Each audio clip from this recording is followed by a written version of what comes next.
যাই হোক, আমি আগেই ক্ষমা চেয়ে নিয়ে স্টার্ট করেছি, কারণ কবিগুরু রবীন্দ্রনাথ ঠাকুর আর বিদ্রোহী কবি নজরুল ইসলাম সবার কাছে অন্য জায়গায় স্থান পেয়েছে।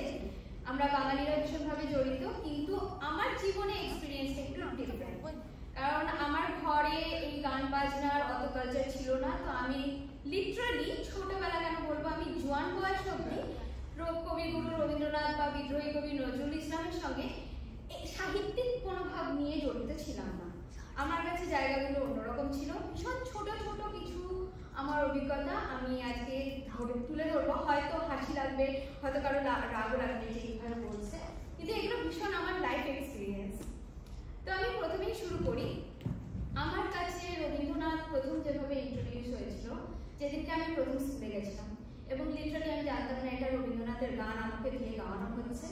এবং যখন আস্তে আস্তে ওটা আমি রোজ গাইতে শুরু করলাম অ্যাজ এ মর্নিং প্রেয়ার, তো আমি ওটাকে অপভ্রংশ করে গাইতে শুরু করলাম রাগের জন্য, এবং যেটা আস্তে আস্তে আমরা সব বন্ধুরাই করলাম। তো আমাদের স্কুলে রোজ সকালবেলা আমরা গাইতাম আনন্দ লোকে মঙ্গলালোকে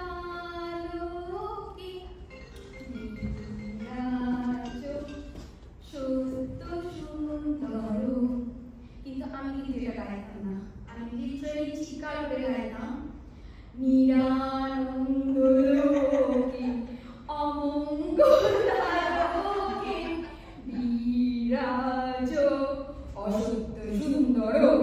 আমি এমনি করেই গাইতাম, এবং আমার বন্ধুরাও আমাকে দেখে ফলো করে, এবং তার জন্য আমরা একদিন পানিশমেন্টও করেছিলাম।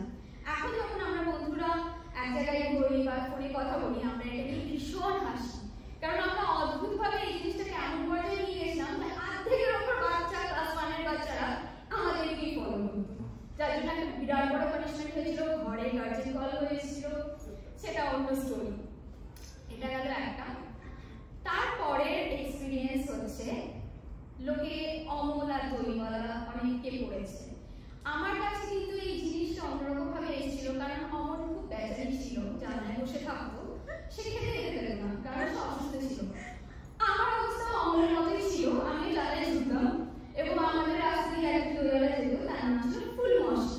সেও দই চায়, দই, আর আমি তাকে লিটারালি রোজ ডাকতাম, আমি বলতাম ফুলমশি দই চাই না, দই চাই না, কারণ আমি জানায় ঝুঁকতাম, কারণ আমাকে আমার মা বাইরে ছাড়িয়ে আমি গিয়ে মারতে পারবো দিতাম, জামা কাপড় নোংরা হয়ে যেত। তো জামা কাপড় পরিষ্কার করার একটাই রাস্তা ছিল আমার মায়ের কাছে, জানালার জন্য বাইরে বেরিয়ে যাওয়ার। তো আমি তখন মনে করতাম যে অমলা দইওয়ালা অমলা আমার মতো একজন প্যাথিক বাচ্চা, যার লাইফে খেলতে যাওয়ার অপশনটা নেই।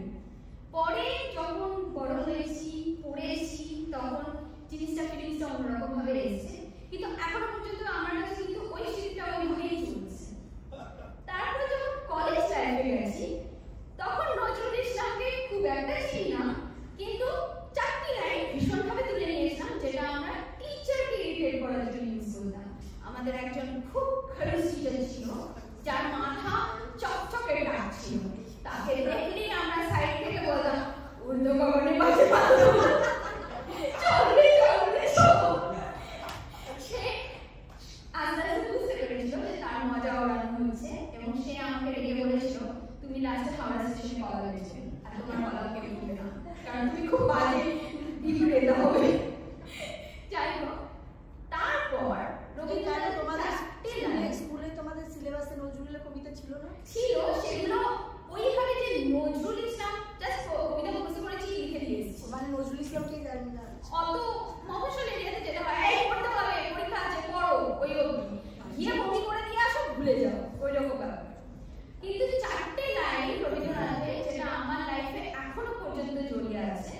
আমি প্রতিদিন যখন খেতে বসি, তখন আমি তাকে মনে করি, কারণ আমি ভীষণ মিষ্টি খেতে ভালোবাসি, আমি ভীষণ দই খেতে ভালোবাসি, এবং যখনই আমি সুযোগ পাই আমি দুধ, আমসত্ব, খেজুর, তারপর সন্দেশ সব মিঠাশে আর আমি আমার ছেলেমেয়েদেরকেও বলি আমসত্ব দুধে ফেলি, তাহাতে কদমে তলি, সন্দেশ মাখিয়া দিয়া তাতে হাবুস হুবুস শব্দ, চারি নিঃশব্দ, পিপিলিকা কাঁদিয়া যায়।